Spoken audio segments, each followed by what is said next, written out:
Assalomu alaykum qadrli futbol ixlosmandlari, bormisizlar, salomatmisizlar? Sizlar bilan yana ko'rishib turganimdan juda xursandman. Bugun O'zbekiston milliy terma jamoasining Eron Islom Respublikasiga qarshi bo'lib o'tadigan final o'yini bor. Final deyishimga sabablar bor. Chunki O'zbekiston milliy terma jamoasi o'sha murabbiy, chet ellik murabbiy Srechko Katanesni olib kelgandan beri hali berib bu qadar muhim o'yinni o'tkazdirmagan. Ko'rib chiqishingiz mumkin, o'rtoqlik o'yinlarida qozonilgan g'alabalar yoki uchralgan mag'lubiyatlar bor va mana bu jahon chempionatining siklida 3-bosqichida boshidan ko'rib o'tgan o'yinlarimiz bor. O'sha o'yinlarni ko'rib chiqadigan bo'lsangiz, har bir o'yinda qanaqadir bir bahona topish mumkin. Misol uchun, Qirg'iz Respublikasi bilan yoki bundan oldin birinchi turda Toshkentda bo'lib o'tgan o'yinda Koreya Xalq Demokratik Respublikasi bilan, ya'ni Shimoliy Koreya bilan bo'lgan o'yinda bu jamoa outsider deb qaralgan. O'shanda qozonilgan 1-0 hisobdagi g'alabani ham qanaqadir bahonalar bilan ko'rsatganmiz. Ya'ni agar o'shanda penaltini amalga oshira olganda koreyalik futbolchi 1 ochko egallagan bo'lardik deyilgan har xil bahonalar topilgan. Har bir uchrashuvda topilgan. Qatar bilan bo'lgan o'sha Osiyo Kubogi chorak finalida ham Eldor Shomurodov bo'lmagan. Bizda o'sha jarohatlar bo'lgan. Shuning uchun biz asosiy vaqtda g'alaba qozona olmaganmiz. Xullas juda ko'p sabablar. Bundan oldingi 3 ta o'zimizda Toshkentda bo'lib o'tgan tur. Eron, Birlashgan Arab Amirliklari va avval kecha kunga o'tgan Qirg'iz Respublikasi bilan bo'lgan o'yinlar. Bu o'yinlarda raqib jamoamiz qizil kartochka olgan. Har bir o'yinda olgan qizil kartochka. Bu bilan ham biz o'zimizni 100% to'laqonli g'alabaga haqliligimizni isbotlay olmaganmiz. To'g'ri g'alaba qozongandirmiz qaysidir uchrashuvlarda, lekin qizil kartochka baribir o'sha kemtik bo'lib turaverdi do'stlar. Endi bugun hammasi oldinda, hammasi mana bu ozodiyda hal bo'ladigandek, ya'ni jo'jani Eronda sanaydigandek bo'lib turibmiz. Murabbiy almashgan, hammasidan xabaringiz bor. Meni oldingi videolarimni ko'rganlar bor. Tahlil qilib kelaman har bir o'yinlarni, o'zimni fikrimni, o'zimni dunyo qarashimdan kelib chiqib. Va shu joyda aytib qo'ymoqchiman, videoga bir dona like tugmasini bosib qo'ying. Bu meni qo'llab-quvvatlashning oddiy usuli do'stlar. Boshqa hech narsa so'ramayman sizlardan. Videoni oxirigacha ko'rib chiqib, tanqidiy bo'lsa-da o'zini fikrlarini yozib qoldirganlarga alohida minnatdorchilik bildiraman. Har bir videoni ko'rgan umumiy YouTube platformasining ishtirokchilariga alohida minnatdorchilik bildiraman. Endi bugun bo'lib o'tadigan o'yin juda muhim o'yin do'stlar bizga. Biz tasavvur qiling, bugun 21:00 da boshlanadigan uchrashuvdan keyin, o'sha uchrashuv nihoyasiga yetgandan keyin biz jahon chempionati ishtirokchisi bo'lishimiz mumkin. Buning uchun nima bo'lishi kerak? Biz Eronni yutishimiz kerak. Narigi tomonda Birlashgan Arab Amirliklari va Qatar durang o'ynashi kerak yoki qanaqadir bir ochko yo'qotish kerak. Xullas 3 ochko olmaslik kerak. Ana shunda biz jahon chempionatiga to'g'ridan-to'g'ri yo'llanma qo'lga kiritgan bo'lamiz. Biz bilan birga Eron ham jahon chempionatiga yo'llanmani qo'lga kiritishgan bo'ladi. O'sha uchrashuv tugagandan keyin. Agar o'sha uchrashuv durang natija bilan yakunlansa, Eron o'sha uchrashuvda to'g'ridan-to'g'ri jahon chempionati yo'llanmasini qo'lga kiritadi. Biz esa imkoniyatimizni yana biroz oshirib olgan bo'lamiz. Lekin boshqa tomonlarini ham ko'rib chiqamiz do'stlar. Men shu safar nimagadir g'alabaga juda katta ishonch bag'ishlayapman. Bundan oldin bo'lgan o'yinda futbolchilarning, ya'ni Jaloliddin Masharipovning bergan intervyusi juda ko'p joyda aylandi. Men o'zim Instagram sahifamga montaj qilib qo'ygandim. 500 milliondan oshiq ko'rildi. Xullas boshqa videolarda ham ko'rdim.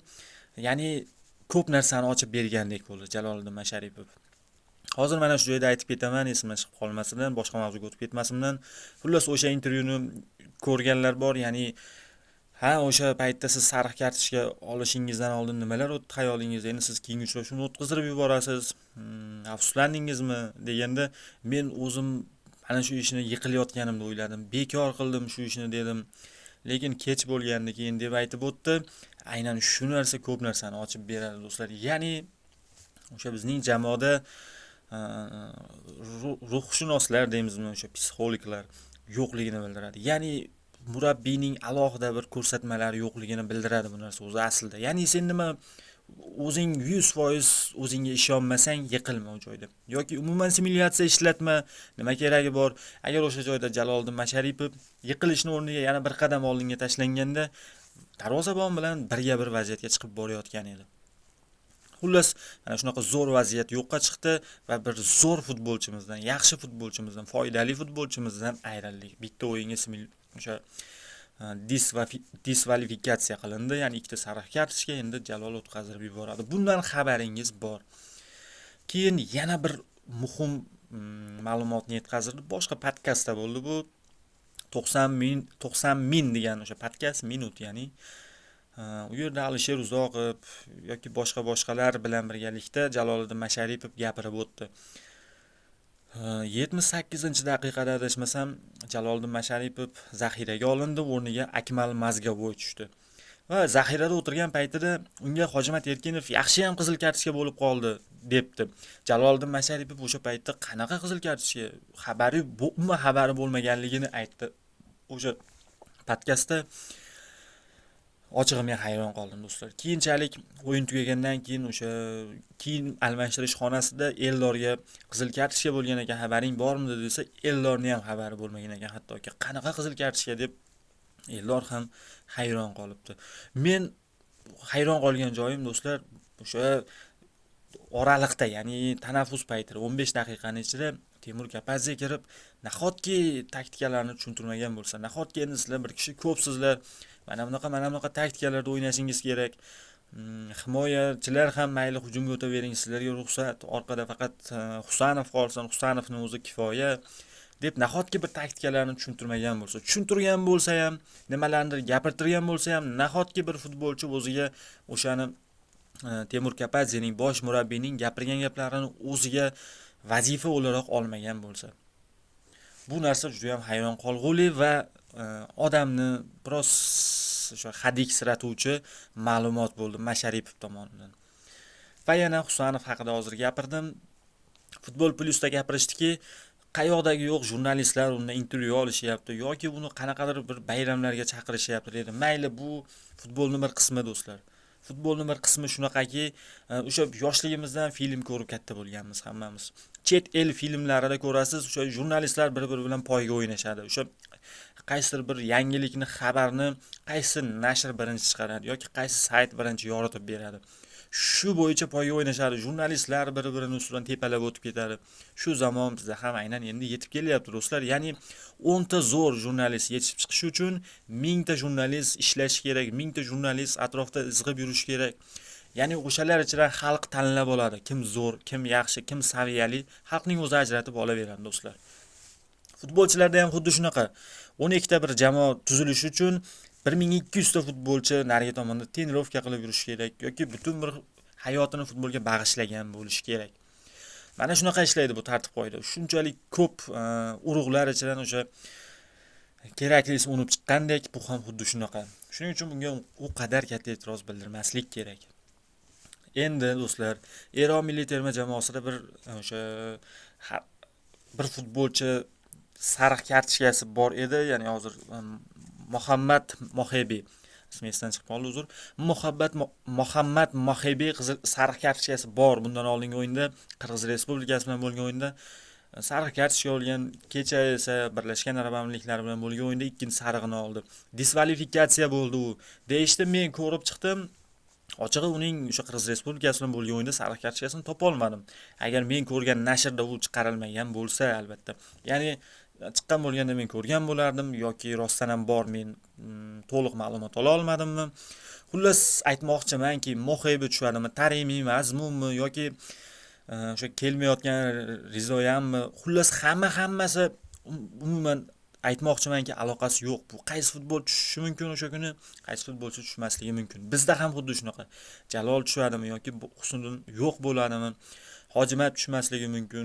Kim tushishini qizig'i yo'q do'stlar. Bu ruhiyat, bu milliy terma jamoa, birdamlik bu yerda muhim rol o'ynaydi deb o'ylayman. Eron milliy terma jamoasida har bir futbolchi istalgan bir o'sha Persepolisdan, Istiqloldan istalgan jamoadan bir futbolchini olib terma jamoaga qo'ying, uning ruhiyati mutlaqo o'zgaradi. U katta futbolchiga aylanib qoladi. Sizda ham shunaqa bo'ladimi? Ya'ni Yevropada ham shunaqa-ku, misol uchun menga shunaqa tuyulaveradi. Biron bir o'zining klubida o'rta miyona o'ynab yurgan futbolchi bo'ladi. Uni keyin terma jamoaning murabbiyi payqab qoladi, terma jamoaga chaqiradi.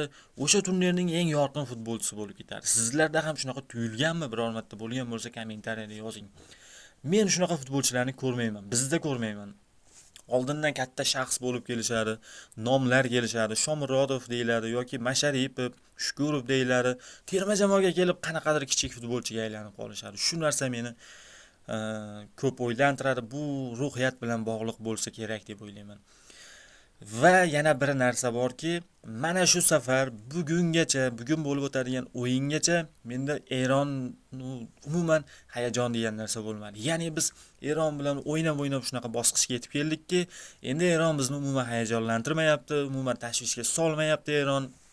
Mayli yutqazirsak ham, yutsak ham baribir munosib o'yin ko'rsatamiz degan fikrga kelib qoldik, ya'ni.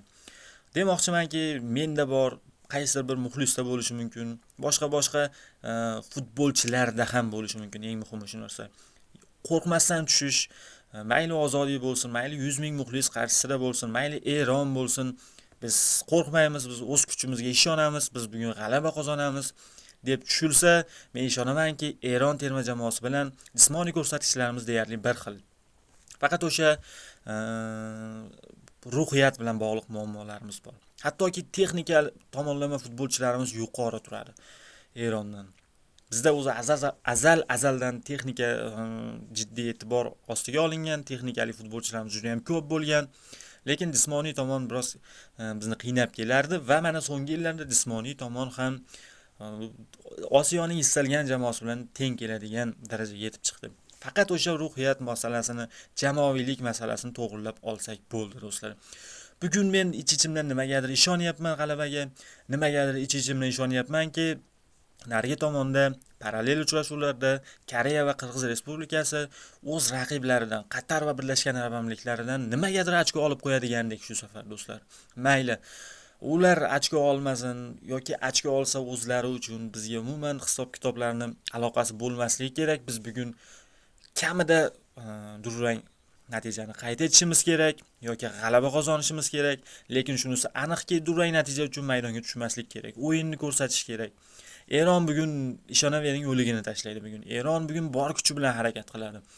O'zbekistonni 3 ta o'yindan beri yuta olmayotgan Eron va tarkibida Manchester City'si bo'lgan, hozir Osiyoda eng shov-shuvli jamoa bu O'zbekiston bo'lib turibdi. Ya'ni tarkibida Manchester City futbolchisi bor.